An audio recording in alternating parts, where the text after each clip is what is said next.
Hi everybody. So I wanted to come on and make a video about affordability and getting into gardening. Simply because one, I see new people wanting to get into it, but they may not have the means, the funds, or whatever. And that's perfectly okay. You don't need to have thousands and thousands of dollars to get into gardening. You will need a little bit, but after a while it should even out and it should pay for itself. But I have also seen some larger content creators who realize that growing your own food helps the resistance more than they thought it would. And so they even made their own page. And while I'm not saying their advice is bad, I'm saying it's generalized. And the one thing that gets to me is generalized advice in gardening, because if I take the advice of somebody who gardens in Ohio and I apply those principles to my Texas soil that is mostly clay. And in fact, I could open a pottery store with the clay that is in my yard right now. I am going to fail because clay soil does not support vegetable gardening. It does not. You may get like a few sprouts here and there, but you're not going to survive on what you can grow in clay soil. So, take the general advice for what it is, but also find people who are in your area that have been doing it and follow them. And they may be smaller content creators, but give them a chance. A lot of them know what they are doing. And in fact, I follow a lot of Texas gardeners because although I have lived here, I am new to Texas gardening. I didn't pick up gardening until I was in Texas, so I don't know anything about it. I'm learning though. I'm 100% learning. But without further ado, I do want to get into a few pieces of advice that I've given before, but I'd like to reiterate them here.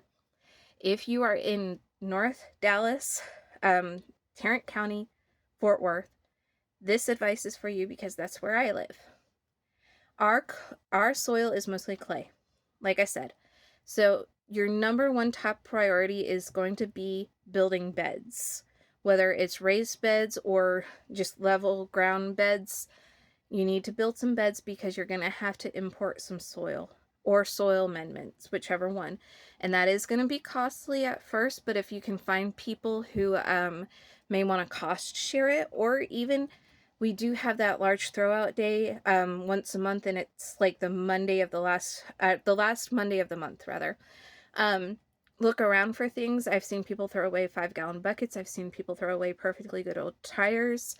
I've seen people throw away bathtubs. You can use bathtubs as raised beds, and that's perfectly fine. Just make sure there's drainage. But use what you can. If it's roadside treasures, use that. 5-gallon buckets, I think, are like $2 or $3. Certain times of the year, grab those. And if you don't want to do 5-gallon buckets, because sometimes you may need tools to turn them into growing containers, because you'll need to drill holes in there or puncture holes in there somehow for drainage, you can get what's called grow bag beds, and they are self-wicking, and they're amazing. I have grown in them. They're amazing. And they're affordable. I think the ones that I bought are like $10, and I bought them like in packs of two for 10, so $5 each. And they're pretty big beds. I've shown them to you guys here before. So definitely give those a try if you cannot get your hands on roadside treasure, or you don't want to deal with 5-gallon buckets. Use the raised beds, the grow bag beds. That's number one. Number two for us is the soil. I know it's going to suck because, again, you're going to have to buy some soil. But what you can do when you get your raised beds in, whatever raised bed that's going to be, in March, you can rake up your leaves and mow your lawn, and you can dump all of that. It's called green manure or green compost. You can dump all of that into your raised beds. Whatever you're using, containers, raised beds, it doesn't matter. Dump it in there and let it fill up that raised bed for a little bit. And then you put some topsoil on.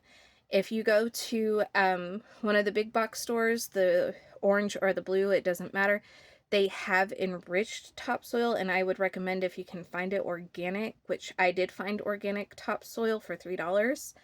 Get that because it's $3 for 40 pounds, whereas garden soil, like the raised bed garden soil that is specifically conditioned for raised beds, is $8 to $9 for a 35-pound bag. And the topsoil and the green compost are perfectly acceptable to use. Don't let anybody tell you otherwise. You do not need to get the raised bed soil. Okay, it's not going to matter. Your plants are going to love the green compost and the topsoil because that's all they get in nature. But anyway, I digress. Those are going to be your top 2 costs. Your other cost is going to be seeds. 100% get Dollar Tree seeds, 50 cents. And some of them are heirloom. I would highly recommend, if you can find heirloom, get your heirloom seeds. If not, hybrids are fine too. I would be mindful of using produce seeds, like seeds you get from produce in the supermarket. One, because you don't know what chemicals were treated with that plant. Two, again, those plants tend to be hybrids. And when they hybrid a plant, certain things happen, and sometimes their reproductive tracts get messed up, and so the seeds get messed up. So you may not have viable seeds from store produce. There is somebody on here that shows you how to tell which seeds are viable and which aren't. He suggested putting it in water and seeing which ones float and which ones sink. The ones that sink are, I think he said the ones that sink should be the ones that are viable, and then the ones that are floating you can just toss. Or any ones that feel hollow. Those are definitely ones you're going to want to toss. So definitely be mindful of where you are sourcing your seeds, even if it is free produce seeds. Or you can go and find free seed groups on Facebook. There is 100% people who will send you seeds if you send them an envelope. Try them.